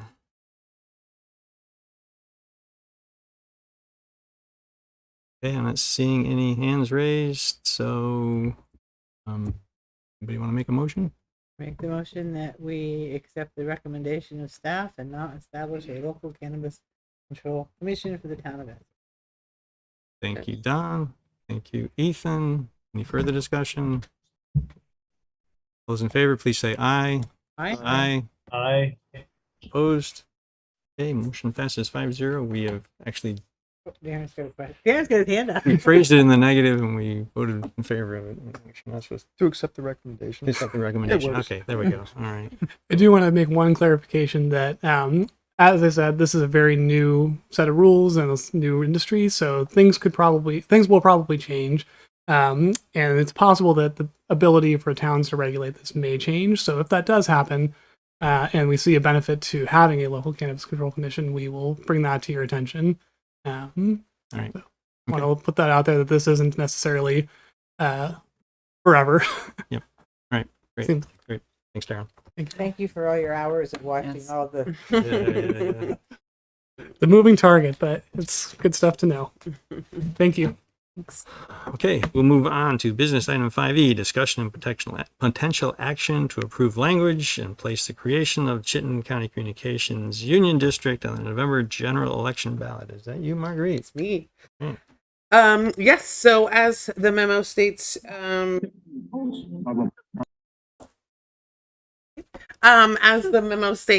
here, that basically this is really just about the wording for this, all the way, for the ballot to get it on the general ballot for November. Jericho has already, their board's already approved it for them, so they are also going to do it. South Burlington, Williston, and Shelburne are all discussing, like tonight is one of them, maybe it was last week is the other one, so they're all trying to finalize, but so far it looks like everyone's gonna, of those three, are also going to be putting it on and having the wording to be considered to put it on there. So if you can see the wording, we've decided to just call it the Chittenden County Communications Union District. Just keep it simple, keep it straightforward, nothing too fancy. And at the bottom is the wording that came from, Rob Fish, who was here with us last time, and Regina Mahoney from CCRPC. And that is the same wording that all of us will be putting on there in order to get it on the ballot for November. So tonight it's just about approving that. We are also meeting next week to then talk about if that is approved and for certain communities, how to then do the sort of education campaign around that for voters so that they know we're going to share resources as much as possible to make it as, light a load and a light lift for everyone, but so that we all have the same information and so that people can really be informed about what this is and, costs and that those kinds of questions that come up. So try to preempt that as well. All right, thanks, Marguerite. Any questions from board members? Kendall, you good? We lost Any Kendall. questions? Oh, there he is. I'm good. Right. Any questions from the public? Don't see any hands in the room. Don't see any hands online. Mr. Chairman, I'd like to make the motion that the select board approve the placement of the following language for the creation of the Chittenden County Communications Union District on the November general election ballot. To read, shall the town of Essex enter into Communications Union District to be known as the Chittenden County Communications Union District under the provisions of 30 VSA Chapter 82 for the purpose of improving access to broadband services. Thank you, Don. Do I have a second? Second. Thank you, Tracy. Any further discussion? All those in favor, please say aye. Aye. Aye. Aye. Opposed? Okay, motion passes 5-0. Thank you for all your work on it. Oh, CDN, yeah. Oh, you might be too low, but Gonna remove Yes, this person is. Did you get that? All right. Now, let's see. Greg. That was Marguerite. Marguerite, or whoever. Thank Quicker you. on the draw than me. Boom. Okay, moving on to business item 5F. Consider approval of fiscal year 2023 tax rates. Who's got this one? I will do that. Basically, it's all laid out in the memo. We have a approved budget. We know what the tax levy needs to be, and we have a grand list number. So with all of that, we can now set the tax rate. Courtney lays out some of the more of the details and specifics within the memo. The total tax rate includes the town's general tax rate, the local agreement rate, which covers the veterans exemptions, and farm and open lands contracts, and also the capital tax. That comes out to a total town tax rate of 0.57340. That's 4.12% increase over last year. It's a little bit higher than we had estimated with the budget, and the result that is because the grand list growth was not as high as we typically have seen in the past. We trended budget conservatively and plan conservatively with the grand list growth, but it actually came in even lower than projected this year. So that is why the tax rate's a little bit higher than we had predicted back in March. But the numbers are here, and bills are going out tomorrow. So hopefully we can get this approved tonight. No pressure. I'm sorry, can I ask a question? Go ahead. Is it legal for me to ask what does the grand list value has been adjusted for the tax stabilization agreement for 42 Allen Martin Drive and 131 Red Pine Drive? Mhm. What was the adjustment, or why was there? The town has entered tax stabilization agreements for Blodgett and Blavel are the two. Okay. Yep. Okay. And that's part of that. I forgot what it was called. Tax. I know. So they don't pay Tax stabilization. Yeah. the taxes. It increases as they. Okay. Each one's a little bit different, but basically yes. Okay. Taxes Thank you. go up over time for them. Ethan. I have a question. So going back to March, there was the presentation. There was the surplus that we had, and the budget was sold on a 1% increase with the surplus that was going to be used towards the budget. It appears that surplus has disappeared, and now we're seeing the full 4%. Sorry, which was the 1%? There was the budget presentation. Mhm. When it was presented, it was told this is the X amount of dollars. I have to pull up the presentation and recording. But there was, it was like $400,000 total. I think it was almost $300,000 that was going to be given back from the town to the town, and the budget was sold to the voters on a 1% in physical money coming from the tax rate. I'm just curious if that money was still in there or how it got to 4% again. The tax rate was projected at 4%. There was, I think it was 400,000. I'll take your word for that piece. It's just In under. It was the like tax 290, in the fund. God, I'm losing my words. Fund balance was going to take $400,000 of that, use that to offset the tax levy increase to keep that number, that 4%, from being higher than that. I think it was going to be closer to 5% without that $400,000 that was approved to use from fund balance. So it's always been, we projected the 4% tax rate increase. It's up a tiny bit because the grand list growth was not as expected.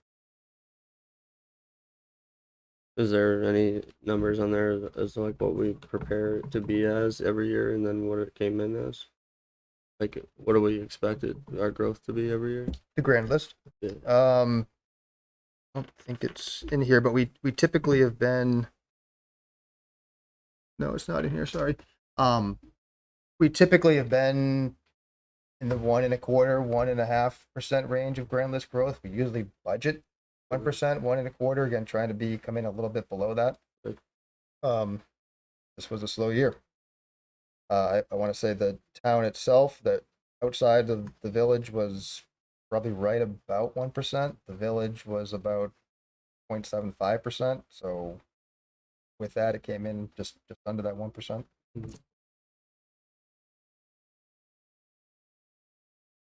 Right. Any other questions from board members? Hey, any are you raising your hand? I thought it was too. I'm sorry. No, I'm just I don't do is out of my little finger waving. trying to get my screen down. Any comments from the public? See any hands in the room? Don't see any hands raised online. Is there anybody left in the meeting? Yep. There's Yeah, a there's bunch a of few people. there. Yeah, that's- Oh, on the other screen. I was saying I didn't see anybody on the screen. So, what do they do? Okay, there we go. Okay, entertain a motion at this point. Well, as And- much as this breaks my heart, I make the motion that the select board set the tax rate for the fiscal year ending June 30th, 2023 as follows. The town general fund tax rate to be 0.5513. Local agreement rate will be 0.0021. Town capital tax will be 0.0200. Total municipal rate paid by all town taxpayers will be 0.5734. Thank you, Don. Do I have a second? Second. Thank you, Tracy. Any further discussion? Okay, all those in favor, please say aye. Aye. I didn't hear Kendall. Nobody's in favor of a tax increase. Vote against it. Opposed? Nay. Okay, motion passes 4-1. You send out the bills tomorrow. Thank you. Oh, you can wait. So just a point of clarification, since we do have a virtual member, do we have to do roll call? Oh, right. Good point. We have to do roll call. So Don? Aye. Ethan? Nay. Tracy? Aye. Andy is aye. Kendall? Aye. All right. Okay, thank you for that reminder. Okay, moving on to business item 5G. Consider approval of resolution in appreciation of Dennis Lutz. So there is a resolution in the packet. We typically will have the clerk read that into the record. Oh, no. Well, I brought my drink, so I'd have a fat throat for these. Okay, so mess it right up from the beginning. Resolution in appreciation of Dennis E. Lutz. Whereas Dennis Lutz, PE, was hired as Public Works Director for the town of Essex in September 1984, and whereas Dennis retired on July 15th, 2022, including 38 years of dedicated service and leadership to the entire Essex community. And whereas prior to joining Essex, Dennis worked for the state of Vermont as an environmental engineering supervisor and for Donald L. Hamlin Consulting Engineers as a project manager. And whereas Dennis also served in the military for 37 years, beginning on active duty as an engineer company commander in Vietnam, and later as a construction site engineer in Oregon for the Corps of Engineers, and following active duty became a member of the Vermont National Guard, ultimately spending the last 5 years of his military career as the assistant adjutant general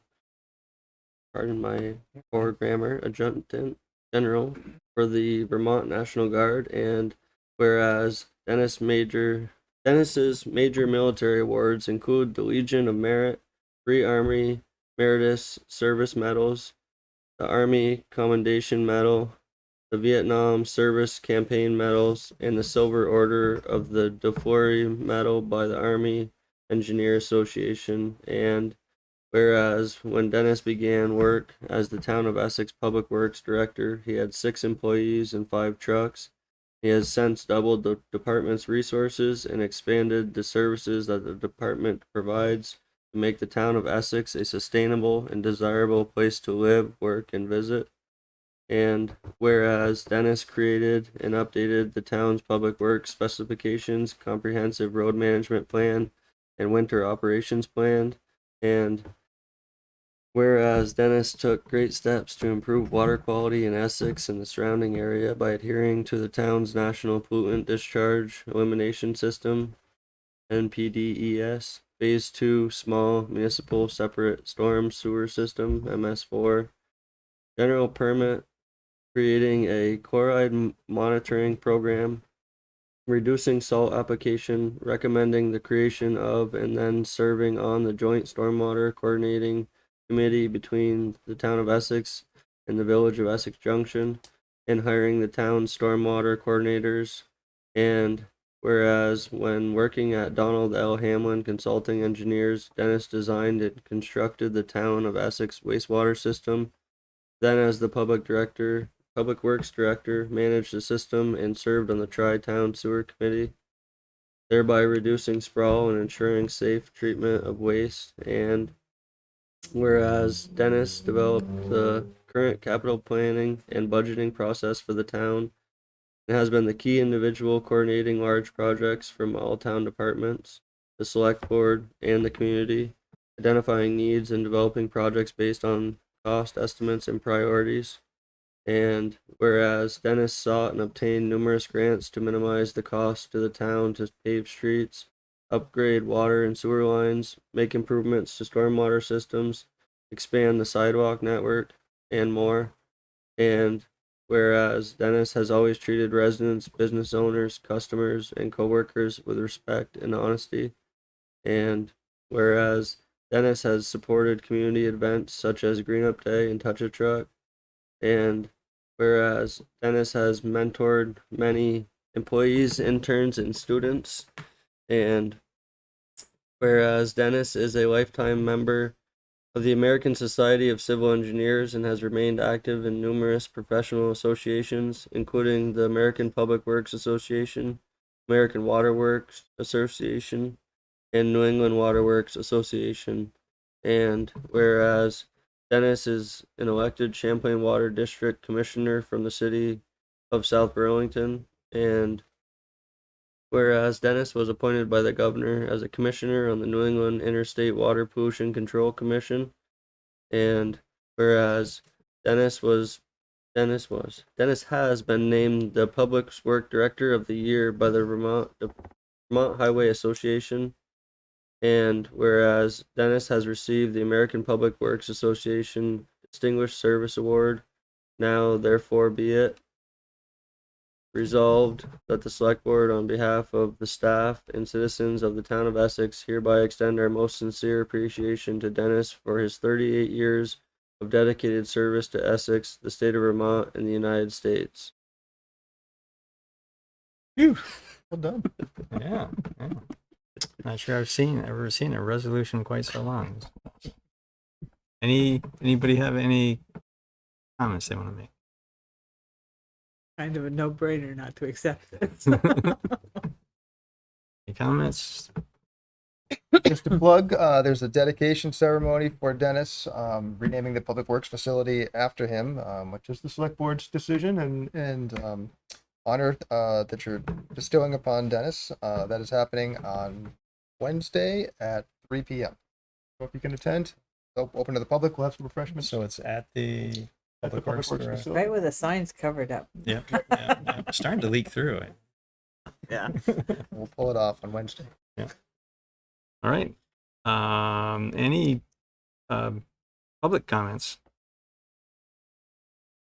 See any hands in the room? Go ahead. I will move that the select board approve the resolution in appreciation of Dennis Lutz. Second. Thank you, Tracy. Thank you, Don. Any further discussion? Well deserved. Yeah. You're here. Okay, all those in favor, please say aye. Aye. Opposed? Okay, motion passes 5-0. Moving on to the next business item. Get your whistle wet there again. Consider approval of resolution and appreciation of Christine Stoddard. I saved all my drink for the first one because I knew this one was pretty easy. Resolution in appreciation of Christine Stoddard. Whereas Chris Stoddard was hired as administrative assistant for the Town of Essex Public Works Department in April of 1998, and whereas Chris will be retiring on August 5th, 2022, and whereas Chris has been an integral part of the Public Works Department, supporting both the community and staff, and whereas Chris has been an indispensable team member for all administrative support of the Public Works personnel throughout her tenure, and whereas Chris has been a dedicated, loyal, and dependable employee of the Town of Essex, now therefore be it resolved that on the occasion of Chris's retirement, that the Essex Selectboard, on behalf of the staff and citizens of the Town of Essex, hereby extend our most sincere appreciation to Chris Stoddard for 24 years of service in making Essex a better community in which to live and work. Thank you. Ethan, any comments from anybody? Greg, it's a good resolution, and it's short and it's sweet, and it was well read.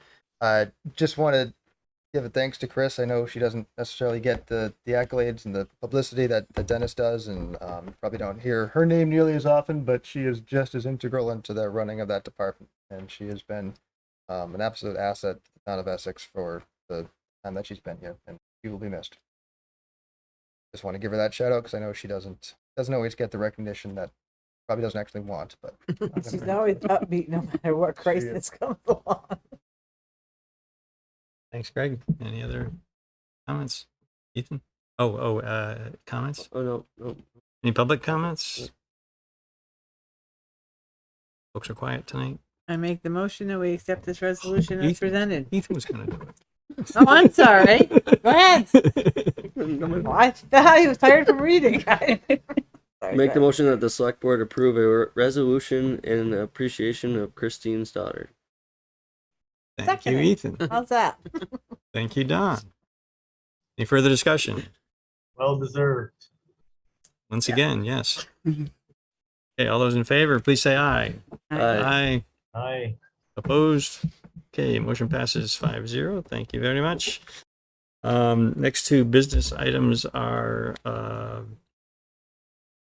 executive session topics that we will circle back to. So moving on to consent agenda.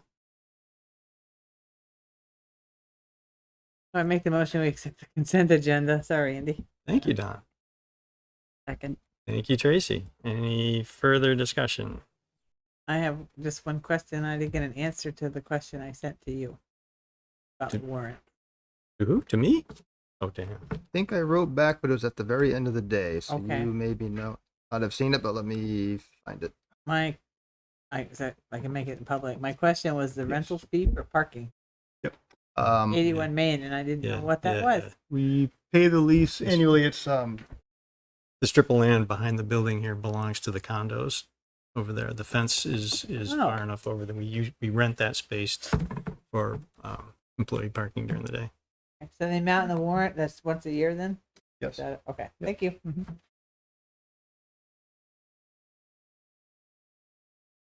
got a question? Yeah.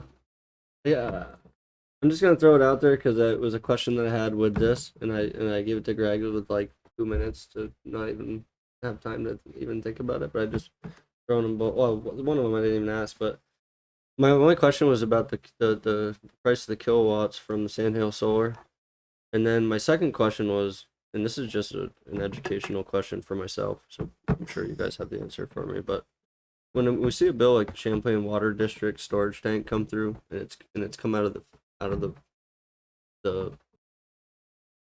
check warrants, right? Is that coming out of its own account from?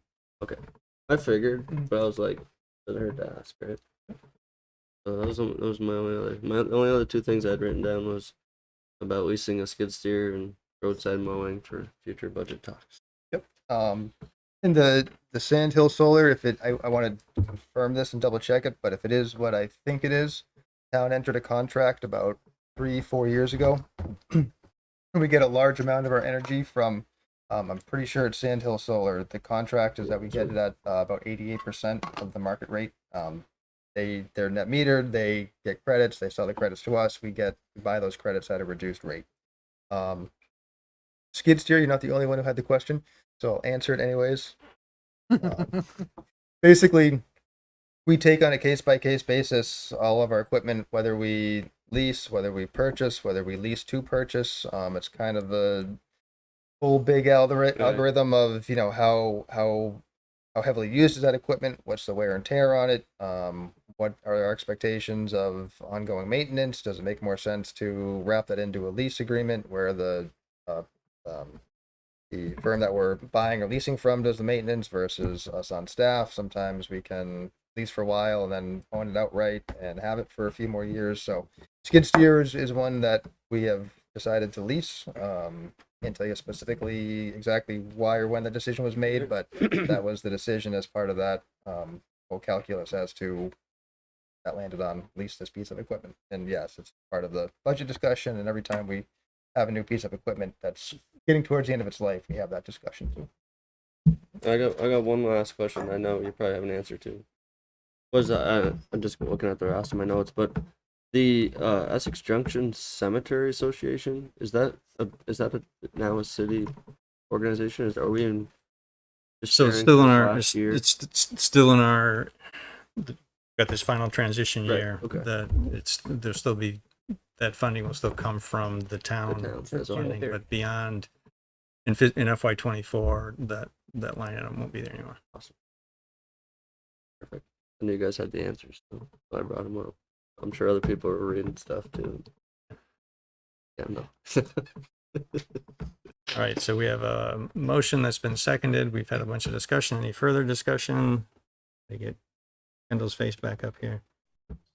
Okay, all those in favor of approving the consent agenda, please say aye. Aye. Aye.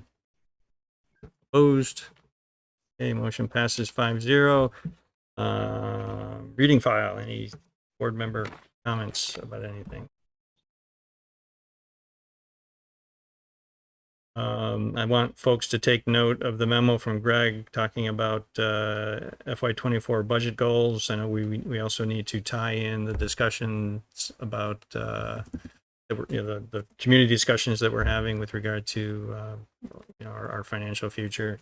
There's another one of those Thursday morning. Thursday at 11:30 to 1. Here we'll be here, and it's online as well via Zoom. Okay. So either option. It's the link that we use for the select board meetings is also going to be used for that meeting. Don, I think you said you're planning to I am. participate in. Is anybody else planning to be there? If it rains, I'll be there. You have golfing plans? Oh, it's with taking care of my mom and my little part-time job. Hard to find time to spend time with my wife. So.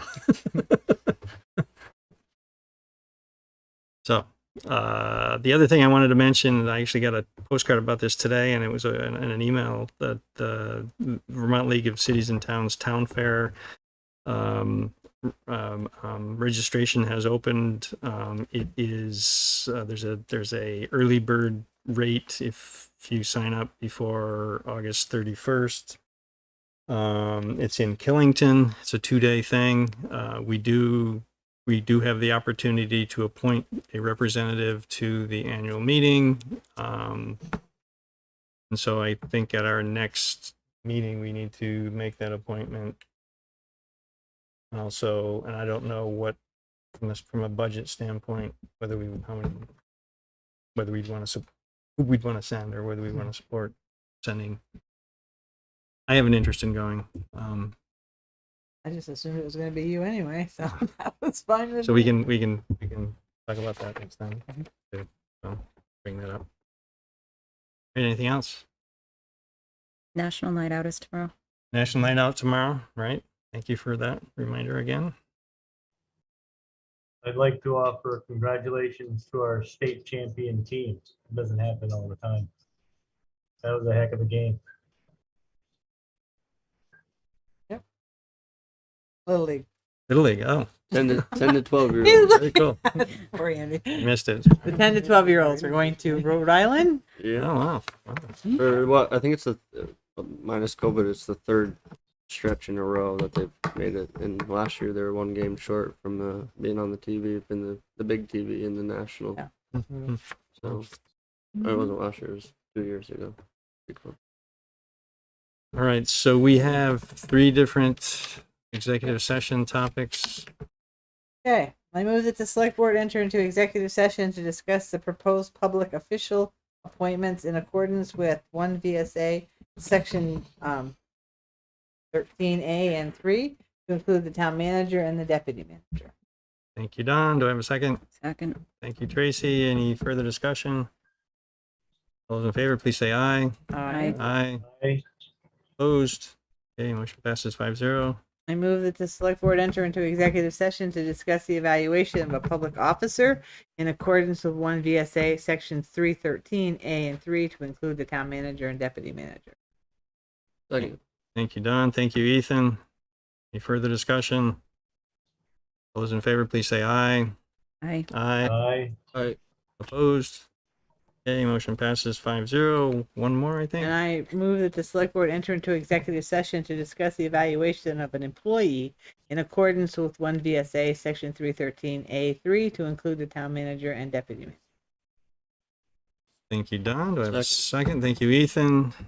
Any further discussion? I guess the only thing is if we choose to make additional appointments this evening, we will come back. But if we don't, then we won't. So, Actually, I don't know. I don't think the agenda has appointments. No. For the EDC, it was just interviews. just interview. Okay. You can discuss it, but Oh, yeah. it's Okay. not on the agenda. Okay. Point. Oh, I thought we told the candidate. Yeah, I guess I I missed that. I could be in missed touch with it. her and let her know. Yep. Okay. Thank you. Okay. Discussion. All right. Okay. That's a good. Thank you for catching that. So, all right, we will have those discussions. We won't be Good night, coming. Margaret. We won't be coming. Then we won't be coming back into open session. So, Scott, no reason to hang around, and we will close the online meeting, Mhm. except for the fact that we need to have a breakout to include Kendall. Yep. So, all right. Thank you, everyone. We will adjourn to upstairs.